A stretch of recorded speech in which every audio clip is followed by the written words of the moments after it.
aquesta és la primera xerrada d'aquesta quarta temporada. Hem volgut agafar un tema que ja teníem, que havíem fet, la primera xerrada que va fer precisament va ser sobre aquell mateix tema, amb el senyor Jaime Rodríguez Larrucea, exactament. Es va fer per streaming, es va fer per videoconferència, i aquesta vegada la Facultat de Nàutica ens ha ofert la possibilitat de fer-ho en directe i, a més, amb streaming, ho està veient, prop d'una 60 de persones arreu de l'estat espanyol, que nosaltres sapiguem, si algú de fora, deixeu-vos. Bé, només presentar-vos, a partir d'ara canvio l'idioma, seguiremos la charrada, el encuentro, el coloquio en castellano, para que el señor pueda expresarse mejor, y también teniendo en cuenta que tenemos gente de todo el Estado español que va a seguir esta conferencia. Sabemos que hay gente confirmada desde Galicia, desde País Vasco, desde Andalucía, desde Valencia. Supongo que el tema ha causado una cierta expectación, porque realmente es un tema que hace mucho que se está hablando, pero no se acaba de tener muy claro. A este señor tuve el placer de conocerlo en Guetaria, justo en el Pasaya Islas Festival del año pasado, en el Festival de Pasaya, que se hizo una previa en Guetaria, en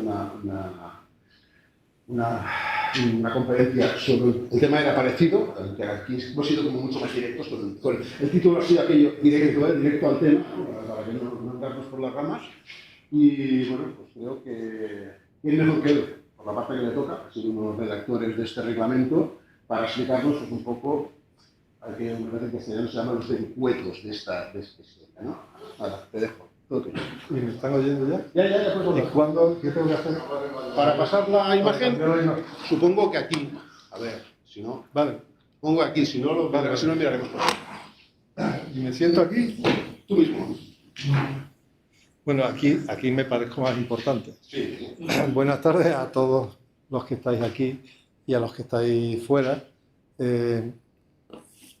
Tengo el placer de que me hayan invitado a estas primeras jornadas del año de la Federación de Patrimonio Marítimo y Fluvial de Cataluña, y la verdad es que me siento encantado de haber vuelto otra vez a Barcelona a reencontrarme con viejos amigos, por todas las razones de lo de viejos amigos, y entonces hoy me voy a dedicar a contestar a dos cuestiones que me planteó la Federación, que son exactamente cómo ser barco histórico y qué hay que hacer para conseguir que el barco histórico navegue como Dios manda. No como diga la Administración, sino como Dios manda, ¿vale? Es decir, que sirva. Bueno, dicho esto, mi idea... Vale, por si acaso. Bueno, dicho esto, mi idea es tratar de enseñar o demostrar lo que a mí me ha costado mucho trabajo y que no quiero que los demás lo pasen mal. Por tanto, las dos preguntas, la de cómo ser un barco histórico y qué hay que hacer para que el barco navegue, pues son realmente una misma pregunta, pero voy a aprovechar... Pues sería mejor que te sentaras porque te pillarán mejor los micrófonos. Me voy a sentar porque no me oís. No te oyen de fuera. Por eso los de aquí te oyen, pero los de fuera no. ¿Repito entonces? Bueno, continúa, ¿no? No sé. Ahora está encendido, parece. Bueno, parece que ha habido un problema de audición. Voy a hacer un pequeño síntesis. Voy a dedicarme a contestar dos preguntas. Una es cómo ser un barco histórico, que aunque parezca mentira, no se sabe, y qué hay que hacer para que navegue lo más fácilmente posible, lo más favorable para los armadores y lo más favorable para el patrimonio.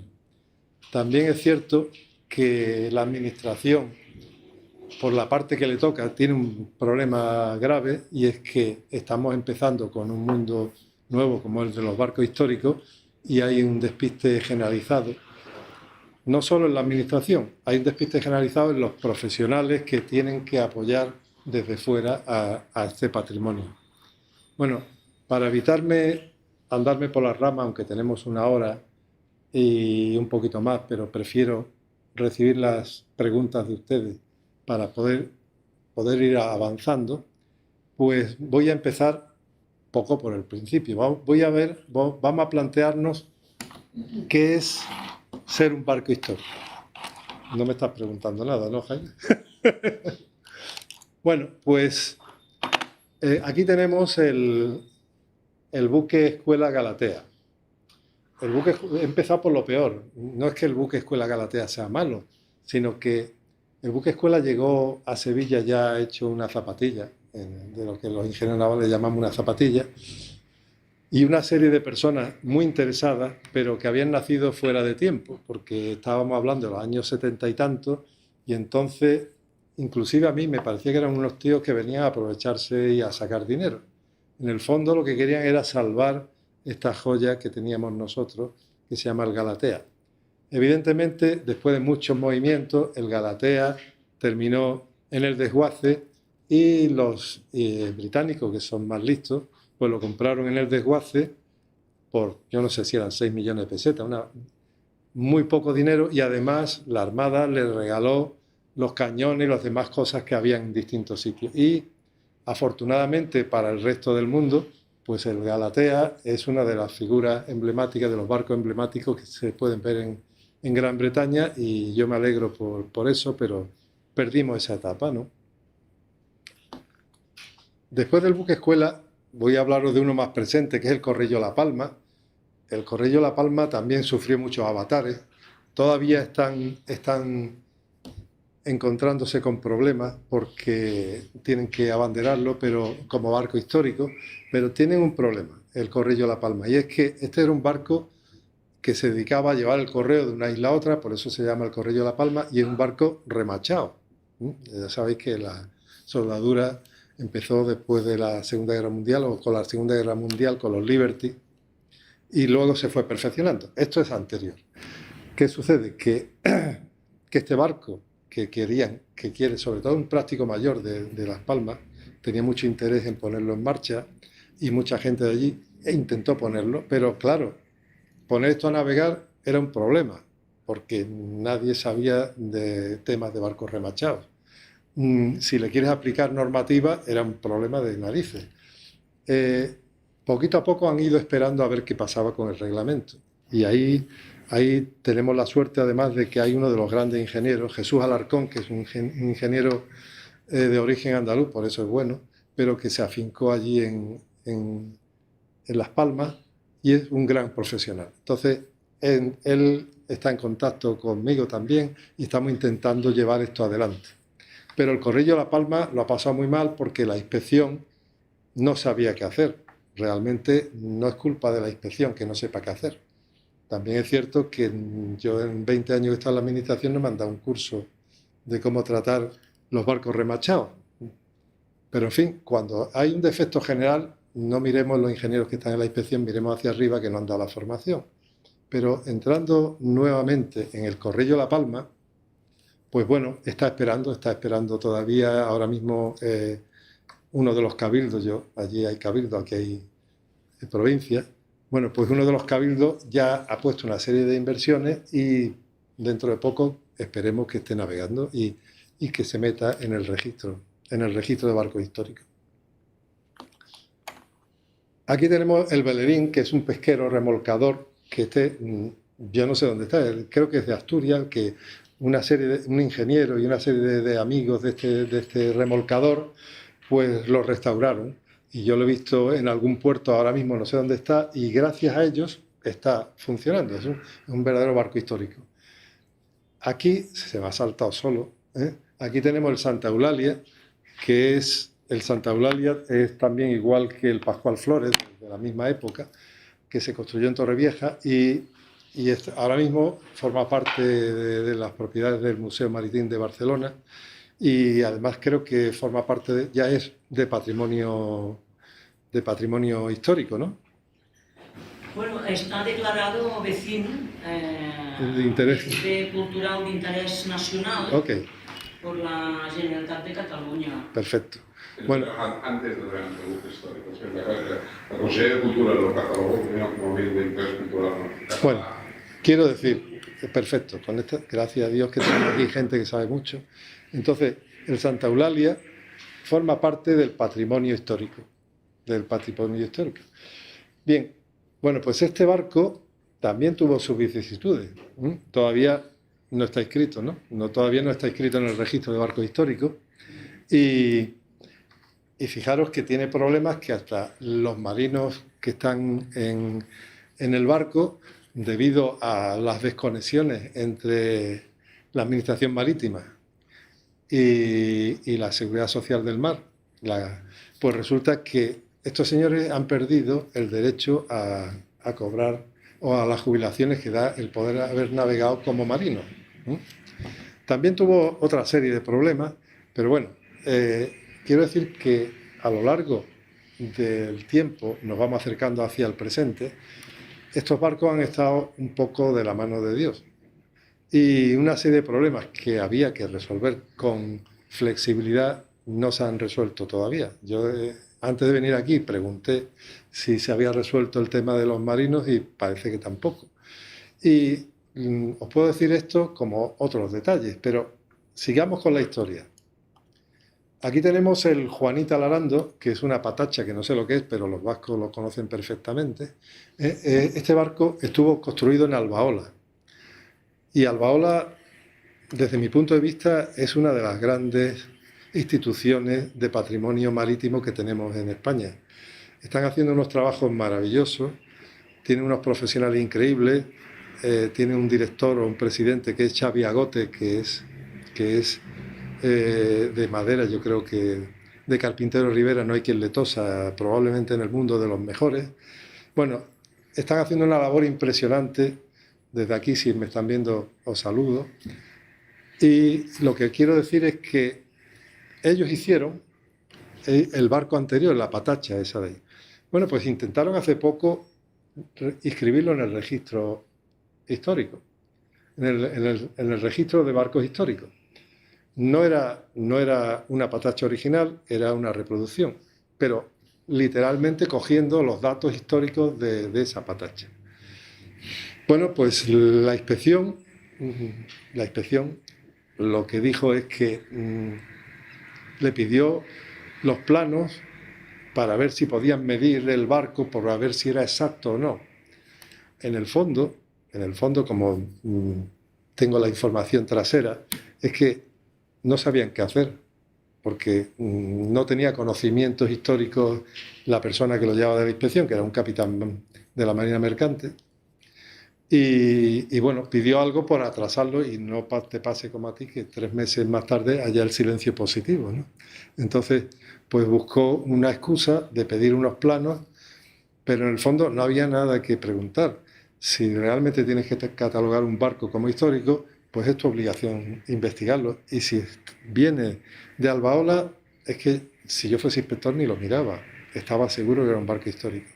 Pero bueno, puse aquí el Tanit, que me parece que es un barco de los barcos clásicos y de época, de los que hay una asociación estupenda aquí en España, sobre todo en Cataluña. Y estos barcos, como me decía Elvira Mata, que fue directora del Museo Maritim, me decía, es el único patrimonio vivo que tenemos. ¿Por qué? Porque es el único patrimonio, los únicos barcos que se dedican hoy a lo mismo que se dedican cuando lo construyeron. Es decir, se dedican a las regatas y a ese tipo de actividad. Por tanto, es un patrimonio vivo. Pero no por eso tienen ventaja. Tienen ventaja porque, bueno, al ser una embarcación de recreo, es mucho más fácil para la inspección y para las capitanías poder detectar los elementos que hagan falta. Por tanto, esta parte la he puesto aquí solo para decir que tienen suerte. Por último, aquí tengo el Galeón Andalucía. El Galeón Andalucía produce emociones contradictorias. Lo digo porque los frikis de los barcos históricos, entre los que yo me encuentro, pero no soy contrario a él, pues piensan que un barco que es de fibra de vidrio, pero simplemente está forrado de madera, pues no debería ser inscrito en el registro de barcos históricos. Pero no tenéis que olvidar que cumple una función maravillosa, que es transmitir cómo se manejan los barcos de esa época. y evidentemente es una reproducción tipo de un galeón, y el reglamento, cuando lo hicimos, permitía utilizar otros materiales. Entonces, como permitía utilizar otros materiales, puede estar inscrito como reproducción y formar parte del registro de barcos históricos. Y además, os quiero decir que cumple una función maravillosa, transmite una forma de navegar muy buena, e inclusive yo he visto hacer algunas maniobras con botes de él, con los sistemas tradicionales, y era un placer y un lujo poderlo disfrutar. Y en América causa furor cuando va, y en muchos sitios. ¿Por qué? Porque transmite lo que era un galeón. Bien, por eso digo que hay gente que dice que no debiera de estar, pero recordar que el patrimonio marítimo no es solo para los frikis como los que estamos aquí, sino para todas las personas que les interese el mar. Y aquellos que les interese el mar y no conocen el mar como nosotros, pues tienen el placer y la posibilidad de aprender cómo se maneja. Y por tanto, las reproducciones, aunque sean parciales, que tengan una finalidad, son muy importantes, ¿vale? Bueno, siguiendo este ha cobrado vida, esta presentación, y se va de aquí. Este es el San Juan, en el estado actual. El San Juan es una construcción de Albaola, que es una joya. Realmente está construido con materiales como se hicieron, no sé si en el siglo XVI, con herramientas del siglo XVI, eligiendo los árboles para las distintas partes del barco y preparándola, es decir, utilizando los mismos cabos de la época. Es una auténtica maravilla y está hecho con mucho cuidado, con mucho amor, con mucho dinero. El hecho es que tenemos un barco que es una maravilla. Todavía no está acabado, evidentemente será un barco de patrimonio histórico, porque no hay nada igual en el mundo, y además es una gran escuela de carpinteros de ribera y de amantes de los barcos históricos. Y además no solo hacen eso, sino que están transmitiendo muchas formas de construir y de trabajar con los barcos históricos. Bien, pues llegando hasta este punto, el resumen de lo que os he dicho hasta ahora se reduce a esta presentación, a esta página. El patrimonio histórico es en la parte chiquitita, es decir, aquellos barcos como puede ser Santa Eulalia, podrá ser el San Joan, que es el que os he visto del País Vasco, como puede ser algunos. Esos serán los que estén ahí de patrimonio histórico. Pero eso forma parte de un grupo muy grande, que es el patrimonio naval, que es aquella parte de buques y de reproducciones que todos los ciudadanos entienden que es algo importante de nuestra historia. Y, sin embargo, no es patrimonio histórico. El reglamento se ha hecho para el patrimonio naval y se ha tenido especial detalle con el patrimonio histórico. Entonces, todos estos son ellos y sus reproducciones los que podrán ser inscritos en el registro de barcos históricos, ¿vale? Y para un armador que había aquí antes y me preguntaba, que claro, es que tenía miedo porque pensando que si estoy en el registro de barcos históricos, ya no lo voy a poder vender a otro o voy a tener dificultades. Quiero recordar, antes de que se me olvide, que el patrimonio histórico, como puede ser el San Joan o el Santa Eulalia, que está catalogado, es como un Picasso. Imaginaros que alguien tiene un Picasso y lo quiere vender. Le ha pasado a algunas personas importantes del país que han querido vender sin darse cuenta a las autoridades. Pues las autoridades de patrimonio tienen que velar porque el patrimonio nuestro no salga de nuestro territorio. Por tanto, tienen unas limitaciones a la hora de la venta. Pero el patrimonio naval, que es la mayor parte de todo, se puede vender sin ningún problema. No hay ni que avisar ni que nada. El que tenga un barco de patrimonio y que esté inscrito en el registro puede venderlo sin problema. ¿De acuerdo? Bueno, pues aquí había, siguiendo para adelante, los requisitos para ser barco histórico, que no os lo voy a explicar ni lo voy a leer, están en los artículos 3, 4 y 5 del reglamento. Y aquí he puesto 2 artículos más para comentar. El artículo 9 es la valoración de carácter histórico.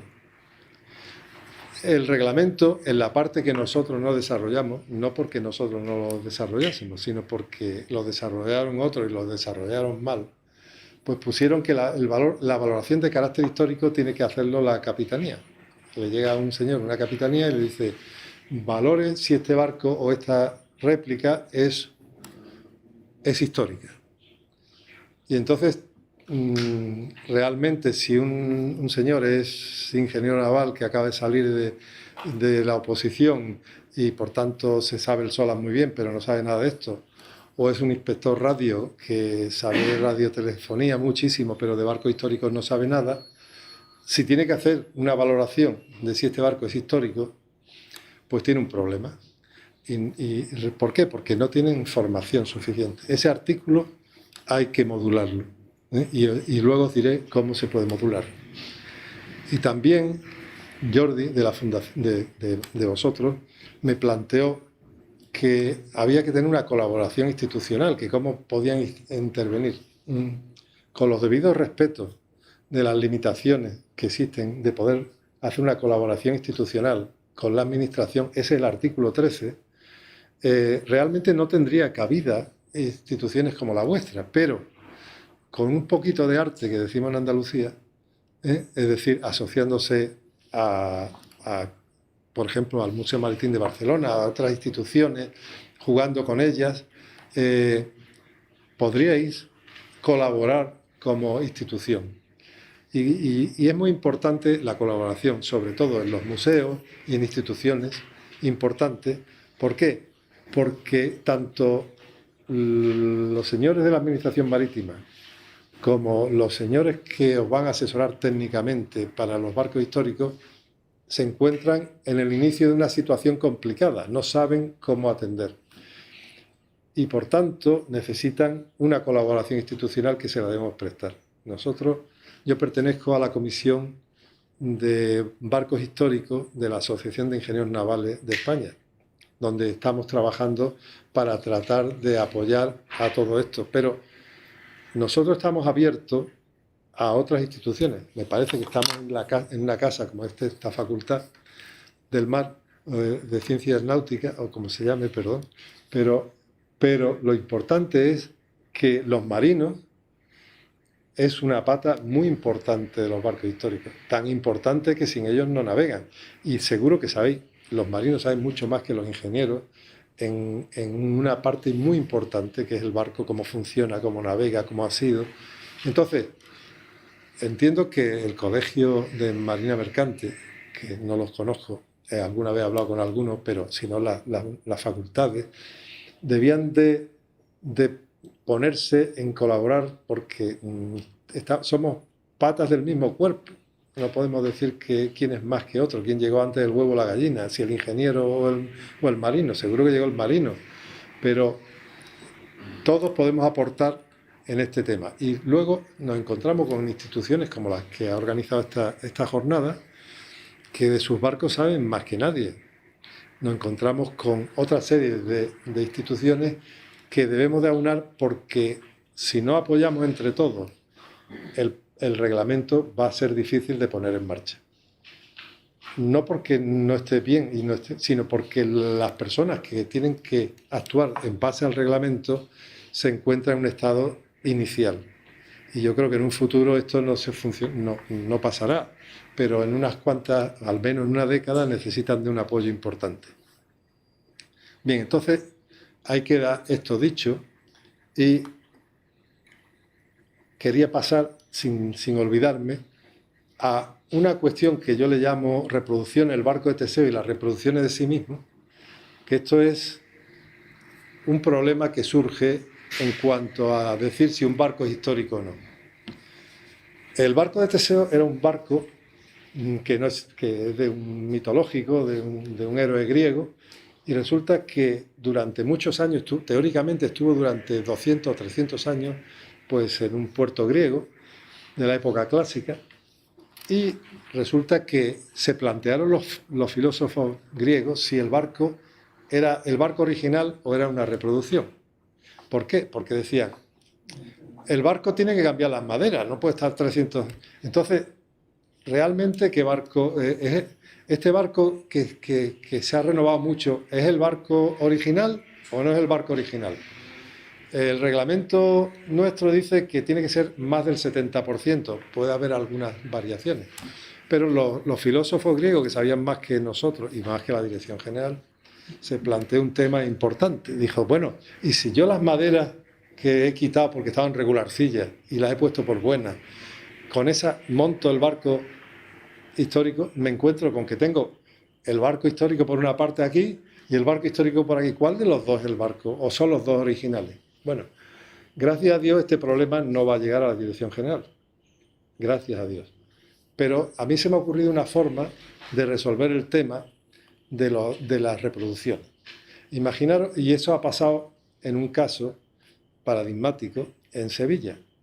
Un barco que de repente el capitán marítimo dice que no es un barco histórico porque se le ha forrado por fuera de fibra de vidrio y por tanto ya la estructura no tiene el 70%.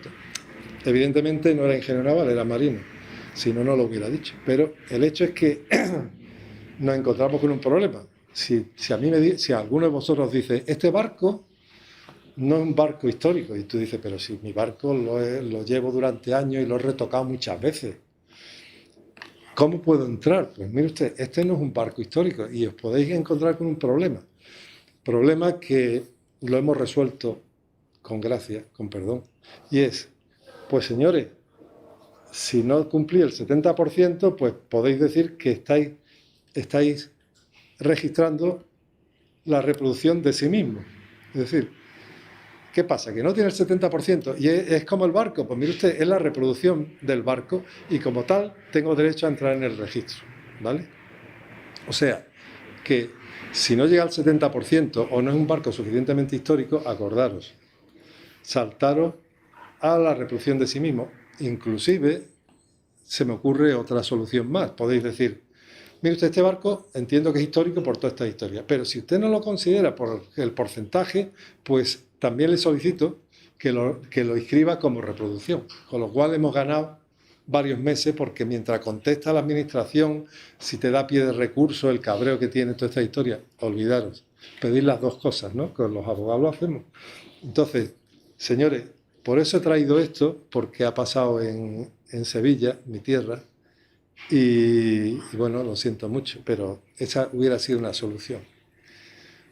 Tiene otros problemas ese barco, pero luego os lo cuento. Dicho esto, voy a entrar en qué debemos hacer para que el barco navegue. Hasta ahora he contestado, ¿qué tenemos que hacer para que el barco sea histórico? Bueno, antes de entrar en esta parte, para que un barco sea histórico, y lo he dicho en algunas veces que he hablado con alguno de vosotros, pensar que un barco, que si no tenéis, porque muchos de vosotros tenéis un barco porque os gusta, porque vuestra familia lo tiene de hace muchos años, porque le tenéis mucho cariño, pero a la hora de defender que el barco es histórico, debéis de buscar buenos profesionales. Como yo decía antes, si tú contratas un mal abogado, te va a costar menos al principio y luego vas a pagarlo fatal. En un barco histórico, si tú quieres meterlo en el registro, pues búscate profesionales buenos. Con lo cual no estoy diciendo que contratéis a cualquiera, sino que, señores, buscar gente que sepa del tema y sobre todo apoyaros en las instituciones. Está el Colegio de Ingenieros Navales con nuestra asociación. Los marinos debieran, desde aquí, desde esta casa, les invito a que organicen algo parecido y que colaboren y que seamos uno. Las instituciones con los museos y apoyemos para poder apoyar a estos armadores que muchas veces no tienen mucho dinero y que necesitan un apoyo. Bueno, pues entre el profesional que puedan encontrar y la información gratuita que le ofrecemos las instituciones, pues podemos tirar para adelante. Entonces, dicho esto, voy a entrar en qué tenemos que hacer para que un barco sea histórico. porque de esa forma el profesional te va a plantear lo mínimo imprescindible para ser histórico, para que la inspección no se quiebre la cabeza. Bueno, entonces, dicho eso, ¿qué vamos a hacer? Ya tenemos un barco que creemos que es histórico y que nos prometen que lo van a registrar, pero ahora nos llega un problema grave que algunos de vosotros habéis sufrido, y es, ¿y qué tengo que cumplir? ¿Qué tengo que cumplir en este barco? Entonces, bueno, pues vamos a ver por dónde hay. Nosotros en el reglamento hemos visto el tránsito. Fijaros, este tránsito de cómo fueron los buques históricos para llegar al reglamento, pues el primer barco, en la nao Victoria, hablé con el ingeniero que lo hizo, Luis Santos, y me decía, bueno, pues queríamos navegar, pero en aquella época, que todavía no había reglamento ni se le esperaba, pues, ¿qué es este barco? Es la nao Victoria.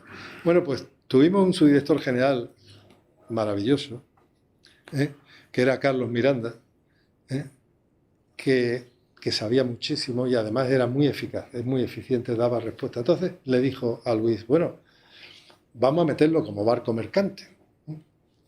Entonces, como barco mercante, pues se le daban una serie de certificados, pero claro, cuando la nao Victoria aparecía por el extranjero, y viene un buque mercante y miraban los certificados y empezaron a tener problemas. Esa etapa fue dura, sobre todo para los barcos que empezaron.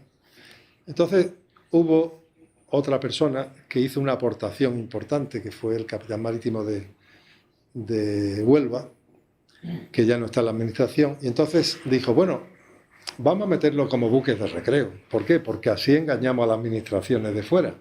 El buque de recreo no tiene tanto que ver con los convenios internacionales, pues vamos a meterlo como buque de recreo. Entonces, por eso algunos barcos están metidos como buques de recreo. Bueno, inclusive no hay que irse muy lejos, porque la última historia que tengo yo por aquí es que el vecino se me ha ido el santo al cielo, pero ¿por qué se me ha ido? El Pascual Flores, pues fue inscrito como si fuese un barco de recreo, con muchísimos problemas. Pero bueno, eso ya inclusive en esta época. Pero la transición fue buque mercante, viendo que había problemas, se pasó a buque de recreo, que podíamos engañar un poquito, y entonces sucedió algo importante, y sucedió en Barcelona, y uno de los actores pues es Jaime, y se firmó aquí el memorándum para barcos históricos. Ese memorándum se firmó aquí y fue muy importante porque es la base de lo que luego hicimos en el reglamento. Aunque os parezca mentira, ese memorándum que se firmó aquí, pues lo que significaba era cómo había que tratar a los barcos históricos, y además todos los países que lo firmaron se comprometían a tratarlos con el mismo nivel de exigencia y cuando fuesen a sus países estos barcos, pues tratarlos igual. El memorándum estaba muy bien hecho y la verdad es que debió haberse incorporado. Lo que se le olvidó al director general es mandárselo a las capitanías. Las capitanías no se enteraron de que existía un memorándum. ¿Perdón? Perdona, ¿hablas de la carta de Barcelona? Hablo del memorándum. No, el Wilhelmshaven-Moe. El Wilhelmshaven-Moe era la carta de Barcelona, una carta de principios, que se dijo con el uso marítimo, y el Wilhelmshaven-Moe son el instrumento político que tenían todos los países europeos como guía técnica para la conservación de buques históricos. Entonces, la parte divertida es que vino el director general mercante a un evento del Museo Marítimo, se tomó 4 o 5 copas y a la mañana siguiente lo firmó. El Ministerio de Asuntos Exteriores, cuando se enteró que el director general mercante, que había firmado un convenio internacional representando a España o Reino de España, bueno, se molestaron muchísimo. ¿Qué haces este tío firmando un convenio internacional? Pero de esa forma absolutamente real, el Wilhelmshaven-Moe es un compromiso internacional porque implica que tú vas a inspeccionar los barcos que tocan tus aguas de acuerdo a unos estándares. y en un régimen de reciprocidad internacional. Ese es el Bien. objetivo. Para los que no escuchen lo que ha dicho el profesor, pues el memorándum se firmó entre una serie de países para respetar unos estándares y para tratar a los barcos que hubiesen firmado el memorándum a todos por igual. Y las características que se le exigía, que luego las voy a contar, pues eran muy importantes. Un memorándum no es un convenio internacional de obligado cumplimiento, pero sí la administración se compromete a cumplir con lo que ha firmado. Evidentemente, se le olvidó mandar a las capitanías el memorándum y todavía no lo han mandado al memorándum, que yo sepa. Pero ahí está. Aquí tenemos a Elizabeth, por favor, Elizabeth. ¿Te ha llegado el memorándum? ¿Te ha llegado el memorándum? Sí. Bueno, pues en el año 2023 tienen el memorándum. Sí, este año. Perfecto, o sea, ratificado por un miembro de la administración que el 2023 llegó el memorándum que tenía que haber llegado en el año 2005. Evidentemente, pues no se enteraron. Y yo, en los cursos que se ha hecho en la Dirección General para formar a los inspectores, pues nunca he visto un curso de memorándum ni de barcos históricos. Problema que tenemos actualmente es que tenemos la sociedad civil que ayudar y las instituciones que ayudar a ambas partes para entrar. Bien, el memorándum, por tanto, no sirvió desde el 2005 hasta el 2023 y no fue una pérdida de tiempo porque sirvió para que nosotros, cuando redactamos el borrador del reglamento, pudiésemos utilizarlo y poder estudiar y comprometernos. De hecho, ¿qué pasaba? Pues esto es lo que decía el memorándum. El memorándum, aquí he puesto dos barcos. Un barco de hace, yo qué sé, 5.000 años, que eran del Nilo, que iba lleno de gente. Aquí la Dirección General diría que es un barco de pasaje. Y el otro es el Titanic. Bien, si tenemos que aplicarle una norma común, evidentemente no es posible. Tampoco es posible hacer una norma común al Pascual Flores y aplicarle el convenio internacional de barcos mercantes, cosa que hace la Dirección General en el certificado que ha hecho. Pero bueno, no es posible, señores. Y el memorándum lo tenían, los que se habían dedicado a estudiar los barcos históricos lo tenían muy claro. ¿Existe una norma común? Pues mire usted, no existe una norma común. Entonces, ¿qué alternativa dio el memorándum? Pues dio muy simple, a cada uno lo suyo. A uno le hace la norma específica de un barco de ese tipo y al Titanic le hace la otra. Hay una norma específica, pero el memorándum dijo, señores, una cosa es que le tratemos a los barcos históricos como navegaban hace 5.000 años, o hace 200 años, o hace 80 años, y otra cosa es que la gente que vaya allí vaya insegura o que vaya contaminando. Entonces, ¿cómo compaginamos lo que debe respetarse un barco histórico y la seguridad y la contaminación? Pues muy fácil. Se hace con un sistema de gestión. Sistema de gestión de la seguridad y de la contaminación. No os asustéis porque para un barco de una patacha no hace falta nada, ¿no? Pero con esto lo que os quiero decir es que el memorándum lo que decía es que tenemos que respetar la parte patrimonial, la parte de patrimonio, lo que vale de histórico de los barcos. No podemos ponerle un pescante a un barco como el Santa Eulalia, que creo que se intentó. Se intentó poner un pescante. Joaquín, quizás tú no estabas en aquella época, pero quisieron ponerle un pescante de los que tú tenías en Transmediterránea al Santa Eulalia. Bueno, pues inclusive quisieron plantearse si le ponían mamparos estancos, si lo forraban, o sea, todo ese tipo de cosas que desvirtúa el propio barco, pues tenemos otro medio, señores. Hay otros medios que es la gestión de cómo hacerlo. Bien, pues eso es lo que decía el reglamento, ¿vale? Eso más traído más para acá y hecho por inteligencia artificial, pues puse aquí, porque para sentirme más moderno, ¿comprendéis? Pues cogí aquí un barco, todo esto lo ha hecho inteligencia artificial, yo no lo haría. Entonces ha metido un barco, 2 barcos históricos y detrás 2 barcos de mercante o cruceros, lo que tú quieras, estos que molestan aquí en Barcelona. Bueno, entonces, no hay posibilidad común. Os recuerdo de que es muy importante la norma específica y el sistema de gestión. Bien, entonces ya no tengo más imágenes que daros, he dado en pinceladas la idea. Ahora vamos a entrar en el meollo que se trae aquí a esta charla, ¿no? Y es, vamos a dar respuesta, primero las voy a dar yo, que como tengo este poder de estar en este lado de la mesa, y luego pasaremos al coloquio de las preguntas que de fuera o de dentro se produzcan. Lo primero, señores, la primera pregunta esencial, ¿qué voy a hacer con mi barco? Esta pregunta es muy importante.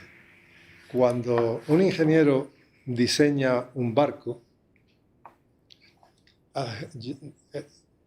hay que hacer un barco, no podemos diseñarlo si no sé para qué lo quiere el armador. Si lo quiere para pescar, lo quiere para llevar portacontenedores, si los contenedores los va a llevar a un puerto de África o los va a llevar a Estados Unidos, donde no hace falta grúas. Entonces, en base a muchas cosas, el barco, para diseñarlo, es qué voy a hacer con mi barco. Pero en este caso, los barcos históricos es especialmente importante. ¿Por qué? Porque la administración, que actualmente tiene el reglamento, pero al mismo tiempo tiene una instrucción del director general que creo que no le ha resuelto prácticamente nada. Por lo menos eso off the record me dicen mis compañeros. Entonces, si no sabemos nosotros, los que defendemos que este barco sea histórico y que quiero hacer una cosa, pues tenemos que explicarle a la administración, compartir con ellos qué voy a hacer con mi barco. Porque si de repente me dice, este barco puede ir a Australia, pues imaginaos, la nao Victoria puede ir a Australia, o el Santa Eulalia puede ir a Australia, bueno, pues le voy a aplicar la releche. Pero mire, es que yo no quiero eso, yo es que quiero con el Santa Eulalia pasearme por las zonas de España, ir a Francia, y a lo mejor algún día se me ocurre ir a, yo qué sé, a Filipinas, imaginaros. Pero entonces, ¿qué voy a hacer? No me planteé los convenios internacionales, pensemos en qué voy a hacer. La siguiente pregunta, que es complementaria, es ¿dónde va a estar y cómo voy a navegar? Si voy a estar en Europa, si voy a estar solo en Cataluña, si voy a desplazarme por la costa, si voy, todo ese tipo. ¿Y cómo voy a navegar? ¿Me voy a navegar de día, con buen tiempo? ¿Voy a navegar? Bueno, todo ese tipo de cuestiones son muy importantes, porque si sé cómo voy a navegar, no me puede llegar la administración y decir, bueno, como le aplico la clase Q y puede navegar a no sé cuánto, te voy a pedir la releche. Pero oiga, pero si yo estoy aquí, no me hace falta que me ponga la clase Q porque voy a hacer tal cosa. Y si me pone esa clase, quíteme todas las cosas que no hacen falta.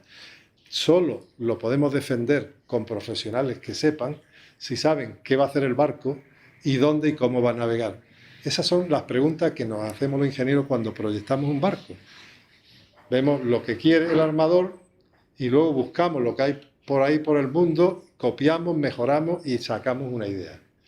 Nosotros aquí sabemos que tenemos un barco histórico que sirve para una serie de cosas que saben ustedes más que yo y que la administración. Y entonces tenéis que transmitir al profesional qué vas a hacer con el barco. Porque muchas veces uno piensa lo que quiere hacer, los abogados lo sabemos mucho cuando llega un cliente y te cuenta una historia. Y te cuenta una serie de cosas maravillosas y luego dice, dame los papeles. Y entonces cuando tú te lees los papeles, cuando sabes lo que realmente quiere el cliente. Y a lo mejor le dice, oye, que no es exactamente usted lo que quiere esto, que usted quiere esta otra cosa. Entonces, ustedes saben lo que quieren, pero a lo mejor no lo saben expresar bien y no me estoy metiendo con nadie. Y hay que transmitírselo a los profesionales que, sabiendo qué se va a hacer con el barco, dónde navega y cómo va a navegar, pueda prepararlo para dialogar con la administración. Aquí la administración no es la parte contraria. En los matrimonios se habla de parte contraria, pero en este caso, aunque sea la parte contraria, no debemos hablar de la parte contraria. Entonces, hay que dialogar, porque ellos tienen el mismo lío que los que están en el lado de los barcos históricos. Entonces, me hice otra pregunta que os voy a contestar. ¿Qué tipo de tripulación va a llevar? Y no me hice esa pregunta por casualidad, es que me enfrenté a ella cuando estaba de capitán marítimo en Castellón. Llegó por allí la nao Victoria, que como era de las primeras, pues fue el pupa de los barcos históricos. Entonces, pues resulta que llegó la inspección de trabajo y dijo, ¿pero qué hacen estos señores aquí que no están inscritos aquí? Pero decía, es que son voluntarios. Y la inspección de trabajo, la directora de la inspección de trabajo de Castellón, que desde aquí le saludo, pues dijo, yo solo sé de derecho laboral.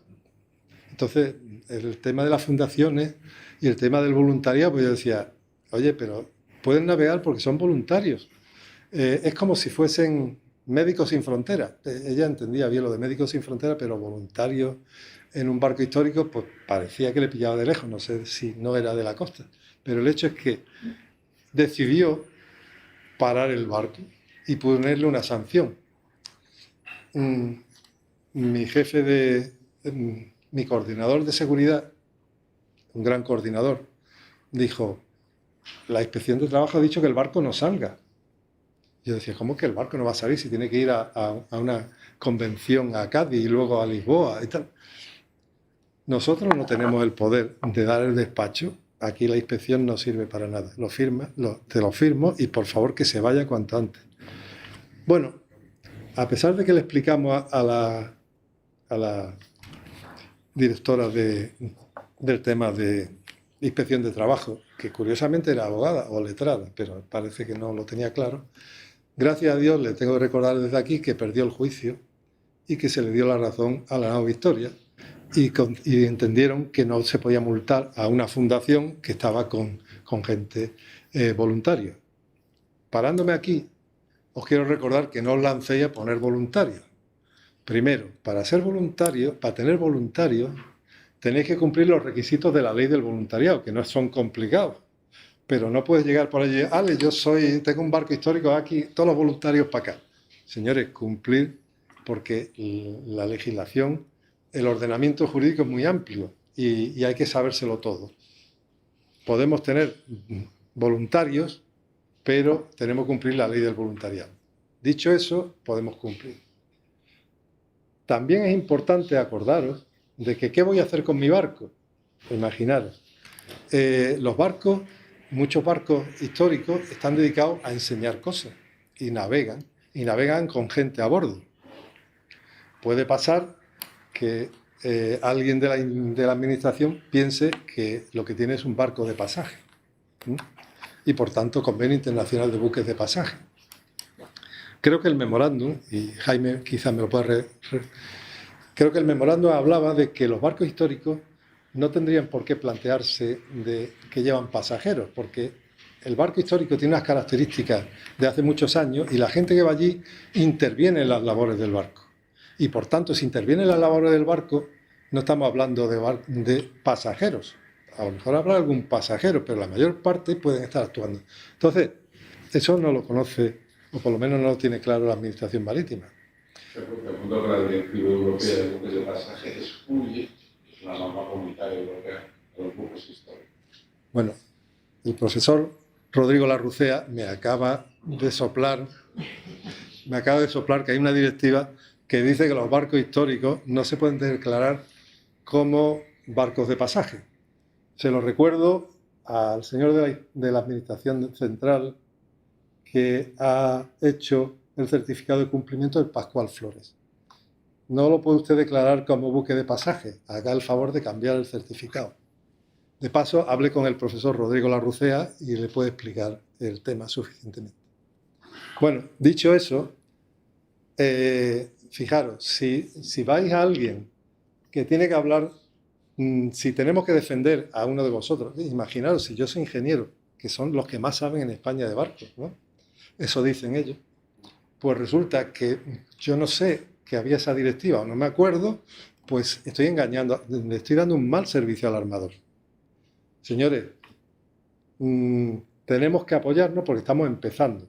Y evidentemente, con toda la buena o mala fe de la Dirección General cuando declaró este barco como barco de pasaje, pues hace falta el conocimiento y la colaboración. Bien. Bueno, por eso, ¿qué tripulación va a llevar? ¿Qué voy a hacer con mi barco? ¿Cómo voy a enseñarlo? Pues todo está aquí. Hay que planteárselo antes de ir a la administración.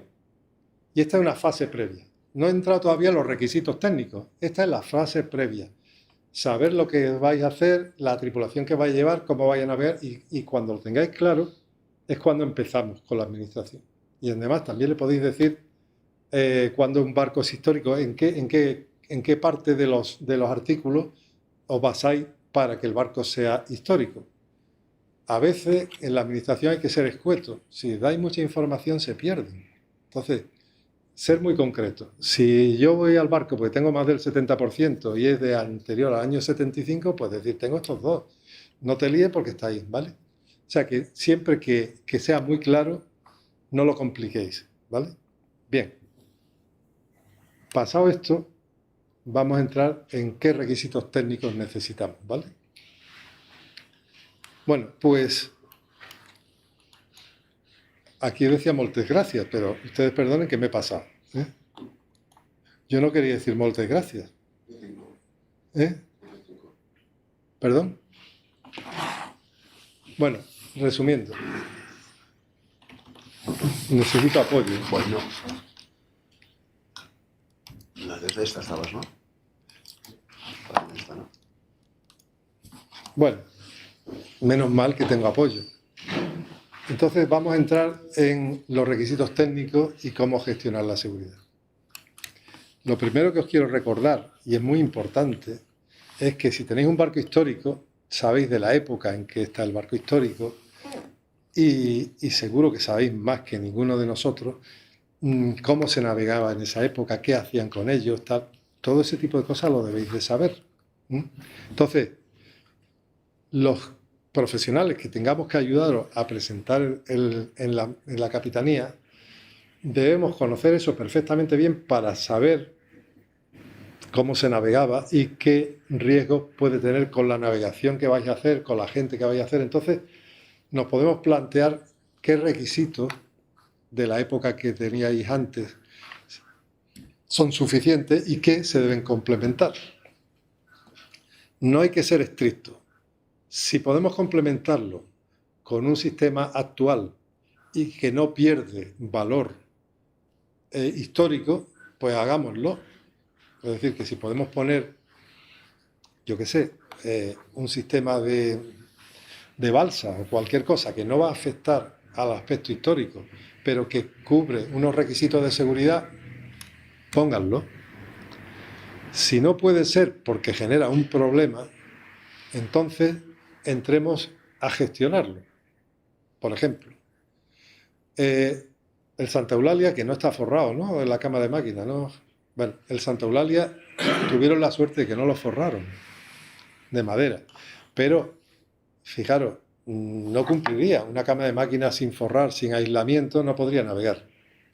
Habría un problema de incendio. ¿Cómo podemos resolver? O lo forramos o no lo forramos, pero si no lo forramos, pues las patrullas esas famosas que habéis hecho en Transmediterránea y que yo las he chupado y he hecho pruebas de todo, y en muchos barcos, todas esas patrullas de seguridad que van revisando cosas, pues cogemos, hacemos una serie dentro del sistema de gestión para el tema de la cámara de máquinas, pues vamos a hacer una visita cada 2 horas o vamos a hacer no sé cuánto. Todo eso lo formalizamos en un sistema de gestión. Son procedimientos. Entonces, ese procedimiento me va a llevar a que la capitanía pueda entender que es válido. Y si no es válido, se discutirá para hacerlo suficientemente. Imaginaros, no vale la pena fumar en un barco de madera, sería un problema, sería un riesgo. Bueno, pues establecer una zona. Os fijáis, hace unos años, cuando la gente fumaba tranquilamente, te ibas a un aeropuerto y encerraban a los fumadores en una especie de cubículo que además no lo limpiaban para que se dieran cuenta que eran unos guarros y allí estaban tufándose porque no se podía fumar. En los barcos, ¿qué podemos hacer? Pues váyanse ustedes a popa, o establezcamos una zona concreta, aquellos que tengan la droga del tabaco, pues que vayan allí. Entonces, podemos establecer un sistema que protegemos de fuego. Evidentemente, no podéis hacer una barbacoa encubierta o una paella en un aro de paella con gas, porque yo mismo, el día 1 de enero, pues se nos incendió la cocina por culpa de que lo hicimos mal y nos salió ardiendo con la paella y el aceite. Si eso pasa en un barco de madera, pues tenemos un problema. Entonces, debemos de restringirlo y ir preparando el sistema. A la administración hay que darse las cosas mascadas y simples. Y no estoy metiéndome con la administración, sino que es que tienen mucho trabajo. Entonces, preparen ustedes con profesionales qué requisitos técnicos vamos a necesitar, en qué aspectos podemos utilizar los que actualmente tenemos y que no afectan al patrimonio, al valor histórico, y entonces háganlo, no hay problema. Y luego, hagamos un sistema de gestión de la seguridad. En el tema del sistema de gestión de la seguridad, ya he hablado con algunos excompañeros míos, capitanes marítimos, y entienden que no hay un proceso de hacer un sistema de gestión. No os asustéis porque el sistema de gestión que puede tener uno de los barcos pequeñitos es una chorrada y se puede hacer relativamente fácil, pero como tenemos que prepararnos para todo, tendríamos que preparar un sistema de gestión simplificado y fácil que sirviese de guía profesionales, para no llamarle guía burro, para poder hacer un sistema común de gestión para que luego la administración lo pueda analizar. Pero ese sistema de gestión lo vamos a analizar con los requisitos técnicos exclusivamente para cada barco. Pero hagamos un pequeño guión para el sistema de gestión y los requisitos técnicos hay que trabajárselo. Para eso hace falta los profesionales, tanto marinos como ingenieros. Bueno, pues entrando en este punto, me he pasado 5 minutos, estoy dispuesto a contestar todas las preguntas que ustedes me hagan desde dentro o desde el extranjero. Así que, por favor, preguntas. Primer tema, deseo. Aquí cuando hablamos de si un barco es histórico o no, yo como pienso que las barcas son como seres vivos, yo pienso que yo soy el mismo que hace 60 o 70 años, porque las células me han ido cambiando, pero yo soy el mismo. No necesito saber cuántas células me quedan de cuando yo nací, porque no me queda ni una. Entonces, para mí, está respondido lo del barco de Teseo. No soy dos, porque cuando aparece una, desaparece el otro. Con respecto a lo de la fibra, está hablando de la nao Victoria, que está forrada por dentro, pero considera que usted es barco histórico. ¿Qué más da si está por dentro o por fuera la fibra? Es el mismo planteamiento. Lo único que ponen muchas veces la fibra por fuera para ahorrarse todo el estopado y hacerlo más estanco. Pero también por dentro se busca eso. Entonces, yo allí estoy en contra de utilizar la fibra en barcos de madera, pero puedo entender una posición por dentro como puede ser por fuera. Ya yendo a lo más claro, es en qué tipo de tripulación lo llevará, qué es el voluntario y qué es la formación. Nosotros, por ejemplo, desde la Federación hemos querido... ¿Están escuchando? Sí, estoy escuchando. Ellos sí. Fuera sí. Sí. Sigue hablando. Nosotros desde la Federación hemos querido crear un plan de formación que no es para dar un título, sino que es para dar o transmitir unos conocimientos. Y estos conocimientos son los que te validan para poder llevar una embarcación de las que nosotros utilizamos. Pero no dejan de ser voluntarios, todos. El único que es el patrón, que tiene que tener el título correspondiente, pero la marinería no se tiene que titular ni nada, y no tiene ninguna responsabilidad. Me refiero, nosotros le tenemos que transmitir los conocimientos necesarios para que sea seguro navegar y tenga los conocimientos para hacer las maniobras necesarias para esa embarcación. Y, por ejemplo, si nos vamos al Kedge, son voluntarios, el único que es una serie de patrones o de capitanes con título, y luego lo que nos hicieron, me parece recordar, es como una prueba de examen, a ver cómo lo llevábamos y si lo manejábamos correctamente en las maniobras, y lo dieron por válido. Me refiero que el tema del voluntario yo lo veo posible a través de transmitir unos conocimientos, como pueden ser las federaciones de montaña, que te enseñan a ir por cualquier sitio, en nieve, en escalada, en espeleología, y por lo tanto no necesitas ser un profesional. ¿Vale? Bueno, voy a contestar lo mejor que pueda a estas preguntas. Evidentemente, he puesto el tema de Teseo para explicar exclusivamente que podemos jugar con una reproducción de sí mismo. Evidentemente no me estaba planteando como los griegos. Estoy de acuerdo. Sirve, lo he puesto aquí solo para decir, señores, si el barco no tiene el 70% o alguien lo pone en duda, pues pídanlo como reproducción porque va a entrar como barco en el registro de barco histórico y va a tener los mismos beneficios. Bien, en cuanto a la fibra, bueno, evidentemente todos los frikis queremos que los barcos de madera sean 100% de madera, pero la fibra a veces es imprescindible o es necesaria. Por ejemplo, Xavi Agote, que es el presidente de Albaola y que es un carpintero de Ribera genial y está muy al día, pues cuando yo le pregunté que qué pasaba con la fibra, me dijo, mira, en Francia hay muchos barcos pequeños que no tenemos, que los tendríamos que destruir si no lo aceptamos, si no le forramos por fuera, porque no tenemos recursos para tener tanta flota. Si lo destruimos ahora, ya lo habremos perdido para siempre. Si le aceptamos que estén protegidos exteriormente por una capa de fibra, pues tendrán menor valor histórico en este momento, pero quizás dentro de unos años pues se pueda sacar la madera a la luz. Entonces, la fibra tiene ventajas. Si yo quiero tener algo para enseñar a navegar o para enseñar cómo se navegaba, pero tengo que tener un casco seguro, pues lo forro de madera para que el que vea por fuera lo vea de madera, pero yo estoy transmitiendo una información. Entonces, dos cosas en la fibra. Si tengo que usar fibra, bueno, no le quitemos el valor a un barco de fibra forrado si tiene otra función patrimonial importante.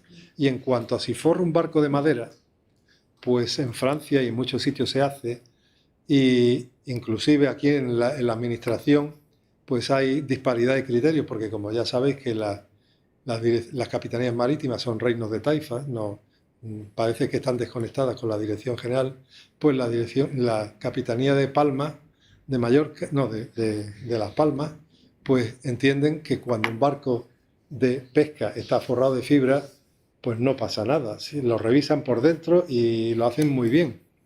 Sin embargo, si lo hacen en Sevilla, pues dicen que no puede navegar y que puede entrar en quiebra técnica en cualquier momento. ¿Cuál es la verdad? Pues no le pregunten a la dirección general. Tengan cuidado de ir a la capitanía adecuada. Entonces, dicho esto, he contestado al tema de la fibra y en cuanto a la formación, tengo desgraciadamente, estoy de acuerdo contigo de que sería maravilloso que enseñásemos a la gente y la gente directamente se pusiese a navegar, porque eso se hace en Gran Bretaña. Un tío que no, o sea, en Gran Bretaña el que compra un barco se puede subir a él y se puede ir a navegar. No pasa nada, porque no hay ningún loco que se vaya a navegar con un barco que no sepa manejarlo, ¿vale? Entonces, en España todavía somos del sistema napoleónico, entonces aquí está todo mucho más arreglado. Entonces, tú puedes tener voluntarios que tengan un título mínimo que puedan navegar, y a lo mejor tendrás un patrón que sí para poder, pero si alguna actividad tiene que estar con una mínima formación, no sé si se llama marinero competente, cualquier cosa de esa que se da, pues cumple lo mínimo y lo hace voluntario. ¿Por qué? Porque si quieres intentar, si navegas con un tío que no tiene formación reglada o como le llamen, y tiene un accidente, va a tener un problema de muerte, porque resulta que la jueza o el juez va a decir, ¿y este señor qué sabía? El fiscal va a decir, nada, no sabía nada, no tenía título para navegar. ¿Y usted cómo lo pone a navegar si no tiene título? Ahora demuéstrale al juez y háblale, olvídate, cantinflea. ¿Puede hacer una actuación de marinero competente? Pues sácale el marinero competente y luego le formas lo que quiera. Por ejemplo, a mi edad ya no podría hacerlo. ¿Por qué, perdón? Por mi edad y por las patologías que puedo tener propias de mi edad. Ya no, yo he sacado el título de marinero, pero ya no me lo renuevo. Bueno, los narcos en Algeciras, los narcos, no te estoy llamando narco, pagaban a un tío que sabía y se presentaba por él con el DNI y luego le daban el título. No quiero que lo hagas porque no eres narco, pero bueno, es un problema. Eso con lo que antes decía que tú eres igual que antes, yo no soy igual que antes, ya ahora no puedo hacer flexiones. Y la verdad es que te juro que no soy el de antes. Pero eres el mismo. Yo no sé, la verdad es que he cambiado mucho, no sé, tendría que preguntar. En fin, ¿tú qué decís? Yo quería preguntar una cosa, vamos a ver. Hay una tripulación mínima. Sí. ¿Quién dictamina la tripulación mínima de profesionales y voluntarios? Marchando. Porque claro, ya tenemos la tripulación mínima de 7, o de 5, o de 12. Es una tripulación de seguridad. Pues la Sí, pero- tripulación de seguridad, que es profesional o voluntario. Vayamos por parte. Voy a contestar antes que Elizabeth, que si no me puedo poner un compromiso. Tiene la lista. Vamos a ir por parte. Lo primero, tenemos que buscar, y eso tú como en Transmediterránea, busca la tripulación mínima, que solo pueda llegar y mantenerse en el puerto. Tú buscas la tripulación mínima y luego, cuando vas a hacer un cierto tipo de navegación, pues ya le irás metiendo más, de forma que, porque hay muchas inspecciones que como te exigen la tripulación como si fuese a navegar al Caribe, y luego cuando estás navegando de puerto a puerto te han jodido, porque tienes que tener una serie de gente. Seamos listos porque la administración es así. Entonces, señores, vayan a la tripulación mínima, ¿vale? Y luego para cada navegación, pues me iré adaptando a la navegación. Si no hacéis eso, vaya a gastar. Eso por una parte. Y ahora, se me ha ido por la edad, ¿eh? Lo de la cuestión de los voluntarios. Verás, si yo tengo una tripulación mínima y pertenezco a una organización sin ánimo de lucro y cumplo ese tema, si los voluntarios tienen cierta titulación, lo pueden meter. O sea, si tú necesitas una titulación de no sé cuánto y tienes voluntarios que cumplen esos requisitos, van, porque yo me acuerdo que la nao Victoria y algunos de estos que van a hacer un viaje a no sé cuánto, había voluntarios para hacerlo gratis. ¿Me explico? Mucha gente que yo quiero ir porque voy a disfrutar, no de cuando era joven, como él decía, sino mucho antes, varias generaciones antes, pues quiero disfrutar de esa forma de navegar. Bueno, pues me presento voluntario, pero tengo una titulación. Entonces, hay que jugar con la legislación laboral, hay que jugar con el voluntariado, pero hay que ser cuidadoso de no pasarse y meterse en el lado contrario. Si navegas sin competencia formal, tenéis asegurado un problema. Claro, porque te puedes encontrar un día de salida sin voluntarios. Bueno, hombre, normalmente no va a pasar. Bueno, tío, venga. De los temas que más problemas les hablan de los carteles marítimos, ¿no? Porque, bueno, yo creo que el reglamento sí tiene una virtud que recoge el voluntariado y eso sí que los carteles marítimos entenderían, bueno, excluir el convenio de trabajo. Como sabes, cada uno tiene un criterio distinto. No, pero esa primera parte sí lo podían entender una comunidad de trabajo marítimo y una retribuida, pero los más ortodoxos decían, bueno, eso está bien, pero los títulos sí. ¿Luego qué, perdón? Los títulos sí. Los títulos sí. Una cosa es que no cobren y luego aquí hay que marcarlo en una... Pero sabes que voluntarios con títulos tampoco hay tantos. Tampoco hay tantos, claro. Hay un matiz importante. Hombre, pues sí. El barco tiene un certificado de conformidad y un sistema de gestión de seguridad aprobado. Es decir, todo esto descansa en un tema que es el famoso Hafen-Mob y el ISN. Jordi. Yo no te aplico la normativa actual, pero te impongo unas limitaciones operacionales. Esta es la esencia de este tema. Entonces, claro, el barco, la tripulación, retribuida o no retribuida, pagada o no pagada, se marca en el tema de la conformidad que tengan. Que como dice muy bien, que es un traje a medida, individualizado. Y cuando quieres hacer otra cosa fuera de ese traje a medida, tienes una exención. Esa sería un poco la... Claro. Lo que, el caso que mencionaba Vicente, del Ketch, del Ciudad Valorada, en este caso lo que hicimos fue, y además fue por un conflicto, porque en un momento determinado nos pidieron una tripulación que era imposible, o sea, no podíamos soportar de ninguna forma de la navegación. Entramos en diálogo con Capitanía Marítima y lo que le dijimos, mira, nosotros vamos a garantizar que esa tripulación mínima la tenemos. No es suficiente para navegar, pero los voluntarios que van a estar habrán seguido todos una formación específica para ese barco, que no era exactamente una titulación oficial, pero sí presentamos el plan de formación y eso el capitán nos lo aceptó. ¿Quién es el responsable? Verás. El capitán. Vayamos por partes. Lo que él está contando de que se forma a unas personas voluntarias para que puedan ejercer una profesión y un capitán marítimo lo acepta, es bajo la responsabilidad del capitán marítimo. Es un problema que no forcéis, porque yo creo que no es justo que un capitán marítimo se vea en una situación de esa. Es injusto. Y mira que yo soy crítico y he sido capitán marítimo, pero no le puedes pedir eso. Entonces, tenemos la posibilidad, lo que sí puedes hacer es buscar que la escuela que te lo apruebe, buscar las condiciones que facilite el tema, que se simplifique la formación. Si por cualquier causa la administración fuera diligente en el siglo XXIV, pues que hubiese unos cursos de este tipo para buques históricos. Pero señores, no forcéis la situación ni para alguien que no debe coger una responsabilidad que es vuestra, ni vosotros corráis una responsabilidad que no es vuestra. Entonces, eso es muy importante, ¿vale?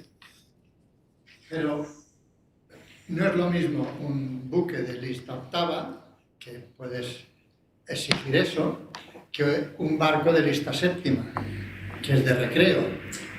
Evidentemente, pero es que, volvemos, me está planteando un barco de recreo, pero es que un barco de recreo lo que tiene que tener un patrón, o un PER, o un capitán marítimo, me da igual. La responsabilidad es del patrón. Pero porque no se le exige que lleve una tripulación mínima de un patrón y uno de máquina y uno de puente. Como no lo exige, pues yo por ejemplo, no tú, yo que no tengo fuerza física y estoy viejo y tal, no puedo levantar bien, necesito 2 tíos más, pues me llevo 2 tíos más. Con mi título cubro la responsabilidad y los otros 2 me ayudan al trabajo. Eso en séptima lista no hay problema. Lo que estamos hablando aquí es... Claro, pues eso no hay problema. Todas son de lista séptima, excepto contadas ocasiones que corresponden a ayuntamientos, instituciones, museos, etc. Pero que sea de octava lista. La lista octava solo dice a quién pertenece, no la actividad que está Claro. haciendo. O sea, tú luego puedes decir que esta embarcación se dedica al recreo. La lista octava solo implica la propiedad. Claro. Sí, señor. Una adquisición. Elizabeth tiene razón. La lista octava significa que es de una administración. Entonces, tú tienes... Pero es igual. Si tú lo vas a dedicar al recreo, con un título suficiente y mete a los demás. Y nada más. Venga, más. Yo quería hacer una pregunta. En el caso de que, por ejemplo, estábamos hablando del 70% del casco, ¿Es que, perdón? cuando hablábamos de buques de madera, Sí. ¿vale? Que tienen más del 70% y ha sido sustituido. Esa sustitución se ha hecho con la misma madera y con la misma elaboración que el de origen. ¿Se considera también que es el 70% modificado? Porque Mira, vayamos por partes. En un país como el nuestro, dependerá de qué capitanía marítima te lo mire. Por eso yo me iría, por ejemplo, por ponerte un ejemplo que sé que te lo va a hacer bien, pues dile, tú desde tu administración le dices, oye, vete a Castellón que te lo van a hacer bien. ¿Me explico? Eso, mira, cuando los ingenieros de camino, yo no soy de camino, se le enquistaba una asignatura, se iban a la Escuela de Camino de Santander. Pues aquí hay que hacer lo mismo. Oye... Claro, yo entiendo que si es el mismo material y trabajado de la misma manera, sí, se debería considerar que es como... pero es una opinión que si se la pides a tu director general, pues te debiera dar una respuesta vinculante. Pero creo que no da respuestas vinculantes.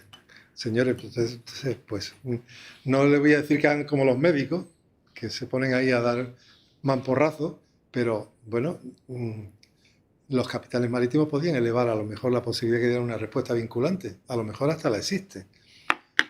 Lo que quiero decir es que ahora mismo cada capitanía es un reino de taifas, pero actualizado. Es decir, los reinos de taifas eran árabes, ya estamos aquí en la Generalitat y en distintas comunidades, ¿no?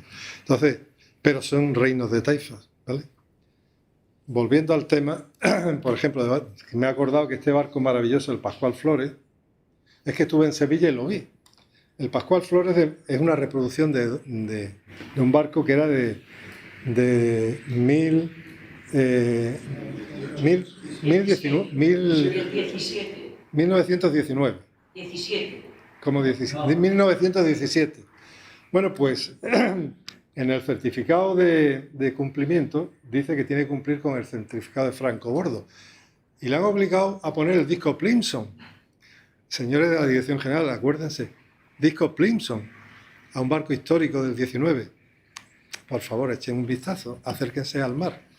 Bueno, entonces, dicho esto, pues quiero darle una idea que os puede servir a todos, inclusive a la administración. Y es la siguiente. En este barco que está empezando en el Pascual Flores, se le pide, no te puedes imaginar las de certificado, los de convenio internacional que tiene que cumplir. Me voy a poner las gafas porque yo tampoco las células las he cambiado, pero la vista la he perdido. Entonces, pues fíjate, tengo que tener el Certificado Internacional de Seguridad de Buque de Pasaje del Convenio SOLA 7488, el de Gestión de la Seguridad por el Código Internacional, el documento, el DOC de la compañía, el Registro Sinóptico, el Certificado Internacional de Protección del Plan y algunas cosillas más.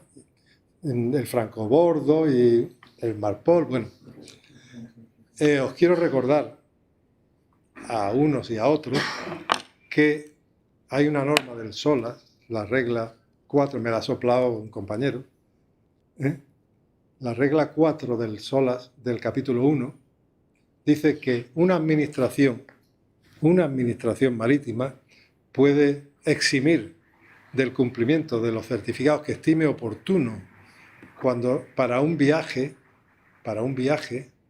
siempre que lo ponga por escrito y que además indique las medidas que le va a exigir a ese barco.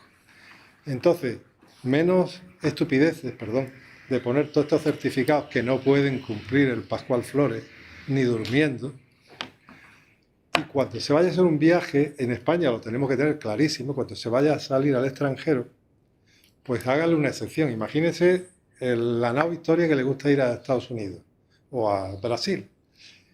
Pues o dé la vuelta al mundo. El viaje no es al siguiente puerto. Es que yo voy a hacer un viaje con mi barco que voy a darle la vuelta al mundo. Pues para ese viaje de la vuelta al mundo le hago una exención y le establezco unos requisitos que podríais haber metido en el sistema de gestión, ¿vale? Entonces, quiero decir que esto no sirve para nada, pero plantear aquí este es un tema y aquí encuentro un defecto, un defectillo sin importancia. Y es que este buque ha sido declarado de uso comercial para una fundación de patrimonio que, como los museos, cobran porque tienen que cobrar la entrada. Bien, pero resulta que este tipo de barco se le puede hacer, pues eso, una exención. O sea, puedes ponerle las que quieras, pero lo que se me había olvidado, y menos mal que la cabeza me ha funcionado ahora, es que aquí no dice cómo hay que hacer las inspecciones al Pascual Flores ni a la nao Victoria. Y si leéis el reglamento, cosa que aconsejo a los señores de la administración también, pues sepan ustedes que tienen que poner en el certificado de cumplimiento qué inspecciones y cómo se van a inspeccionar. Y además, ¿qué plazos hay? Porque resulta que si hay un certificado de cumplimiento donde no dice eso, ¿cuándo entro en seco? ¿Aplico el certificado de navegabilidad que no corresponde porque es desde aquí? Pues se le ha olvidado algo esencial. Y es poner un certificado lo que tiene que poner. Es un pequeño defecto, pequeño defecto, que también entiendo que es un lapsus justicia que dicen en mi tierra. Pero señores, cuando hay un certificado de cumplimiento, por favor, léanse la legislación que tienen que cumplir. Pero como muchos de vosotros y muchos de esta parte no lo van a leer, acudan a profesionales y a las asociaciones que estamos dispuestos a colaborar. Bueno, yo ya... Otras. ¿Más preguntas? ¿De fuera no viene nada? De momento no. Tampoco yo vería mucho problema. Así, supongo, por el COVID se quedó parado, pero la propia mañana bastante que hace una presentación del reglamento a nivel institucional Museo Marítimo de Barcelona. Entre medio se jubila el día y el rey que lleva un año para recién llegado. Sí. En su función de director, ¿no? Pero yo no haría mal que las asociaciones hiciesen, evidentemente, un modelo muy simplificado, ¿no? Un borrador del sistema de gestión de la seguridad. El mismo contempla la OMI, que es una aplicación de 16 ítems, evidentemente versión simplificada. Lógicamente es una orientación, porque todo mismo bien es un traje a medida, ¿no? Pero para barcos simples, sencillos, se podía hacer una labor divulgativa, ¿no? En relación con los HAFEMOL y sistemas de gestión de seguridad, bueno, los que estamos en el mundo de Marina de Alcántara lo tenemos muy por la mano, ¿no? Pero los que no están, con verse en la página de European Maritime Heritage, que te toca mucho, bueno, que el patrimonio marítimo, tenemos por supuesto, pero contestamos bien el tema de los HAFEMOL. Yo creo que ahí se puede hacer una labor divulgativa, una jornada, una presentación que se quedó un poco stand-by con el COVID. Y de hecho yo quiero aprender que el día 2 de febrero, que es el jueves que viene, y lo vamos a retomar, porque mañana Alcalde sí quería hacer una presentación, como se hizo mucho con el protagonismo del Museo Marítimo, se quería estar ahí. Es decir, que no vería mal hacer una especie de chuleta, esquema, un croquis de esos 16 quizás simplificados del sistema de gestión de seguridad para barcos sencillos, para barcos simples. Sí. Bueno, perdón. Yo estoy de acuerdo con que hay que hacer eso, pero en mi opinión, los marinos saben mucho, los marinos tienen mucho conocimiento de la gestión y los ingenieros hemos participado. Y creo que podríamos hacer nosotros conjuntamente expurgar ese modelo de sistema de gestión y luego repasarlo con ellos, que no están acostumbrados al sistema de gestión.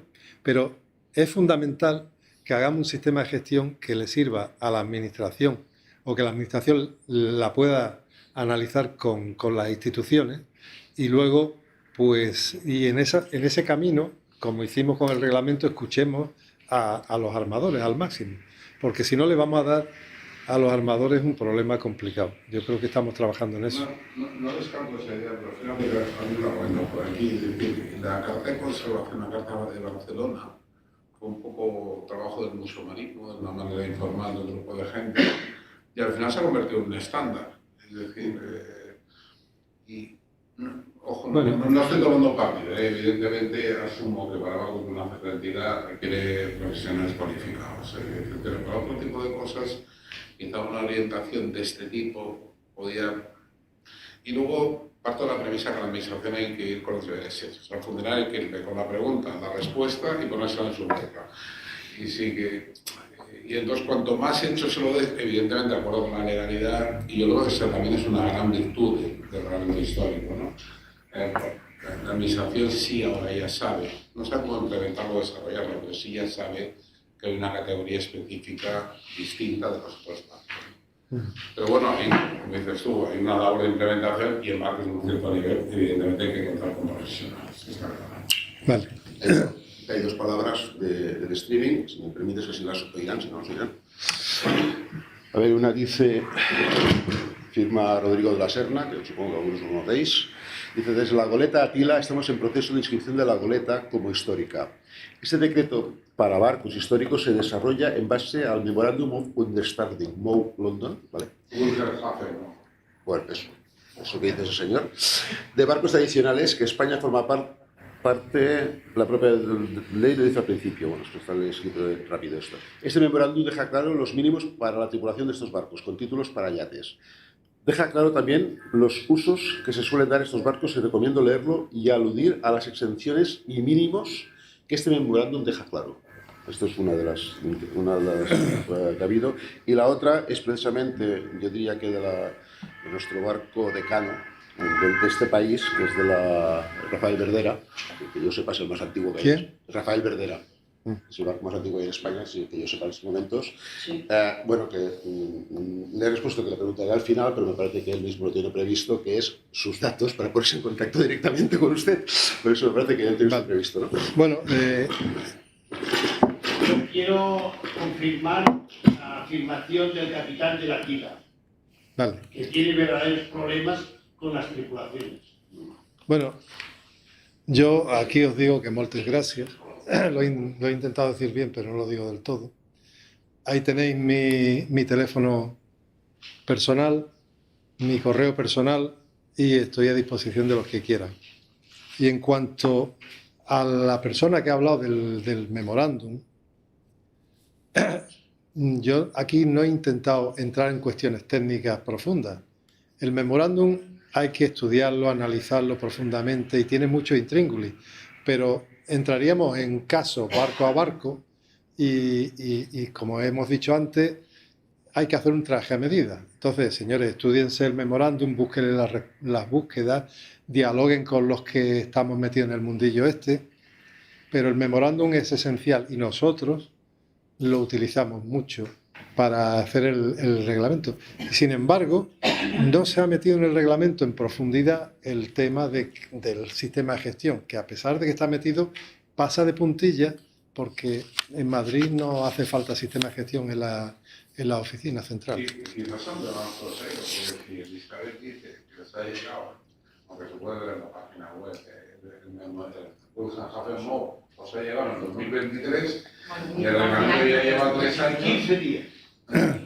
Claro, es que no es un tema prosaico, porque lo que es evidente es que el Wilson Hafenmo, por contextualizar, condensa toda la experiencia de los barcos holandeses y ingleses que tienen mucho patrimonio marítimo. Claro, pues si la administración no se ha leído el Wilson Hafenmo, el reglamento sí que habla claramente de la posibilidad de motivos en el texto del Wilson Hafenmo. Ahora, si Bueno, es que ahora están entrando todas las llamadas. de la capitanía no le ha llegado el Wilson Hafenmo, pues bueno. Bueno, es un problema.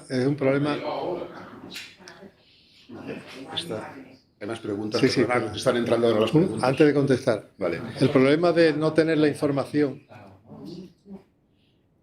señores, Que yo sepa, uno en Barcelona, uno en Elisa. Elisa.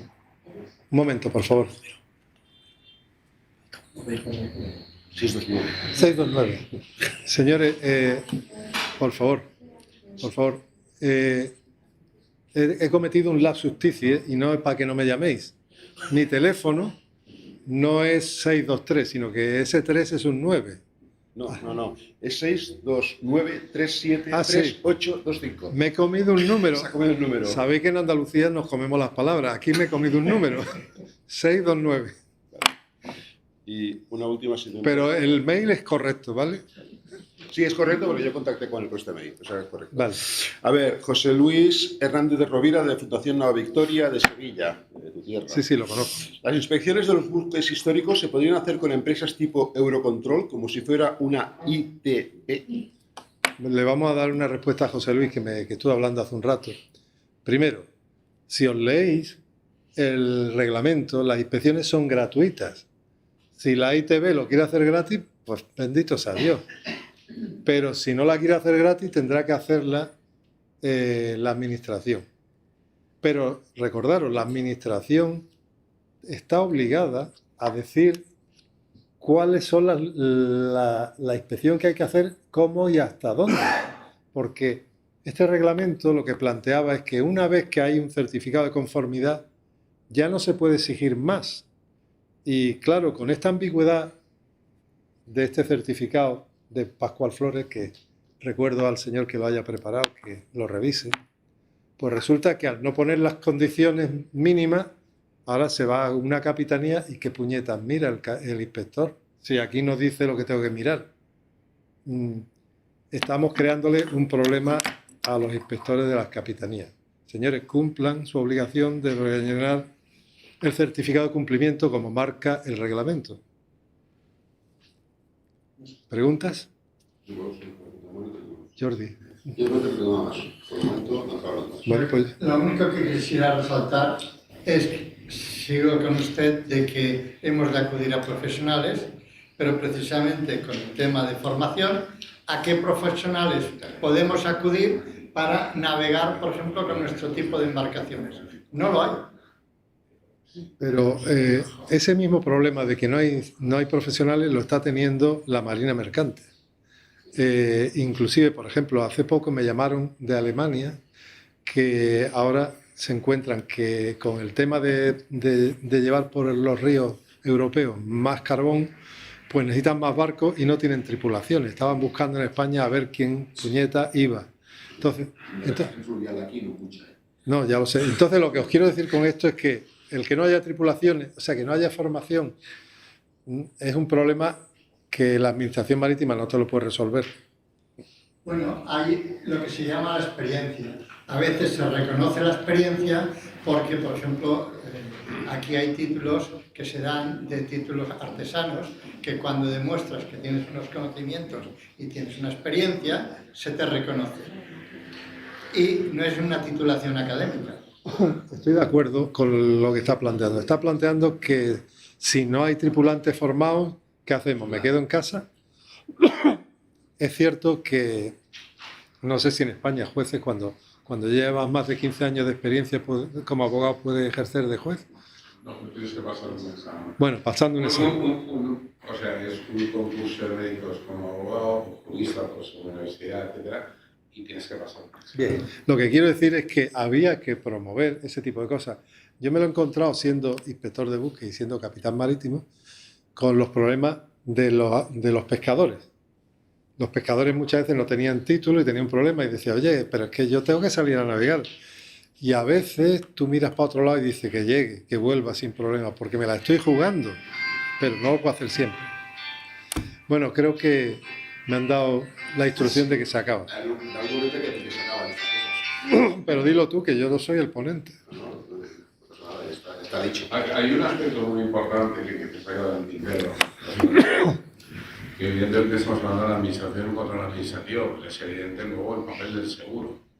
Hombre, claro. Sí. Claro, el seguro al final te preocupa más al armador que propiamente casi el control administrativo, ¿no? Hombre, Claro. Aquí está, no, lo digo porque no sé. primero que pregunta, titulaciones.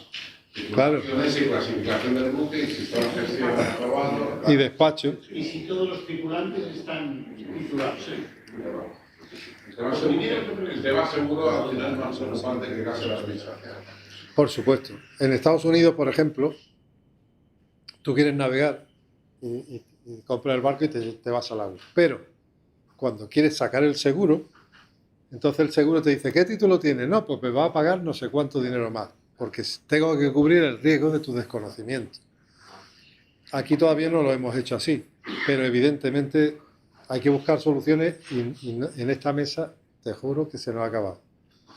Bueno, pues... Yo creo que hemos cumplido con una parte porque cumplir con todo sería absolutamente imposible, ¿no? Yo creo que el tema del reglamento es altamente extenso, que hay muchos rincones todavía que visitar, que posiblemente todavía con esas aclaraciones no tengamos claro cómo hacer que nuestros barcos estén dentro del reglamento y saquemos todo el jugo que el reglamento pueda sacar. Y por tanto, desde la Federación lo que haremos será continuar en ese tema y ver de alguna forma, quizá con un matiz muy práctico de realmente ya cómo podemos abrir esa lista, cómo podemos incorporarnos a esa lista y estar ahí, ¿no?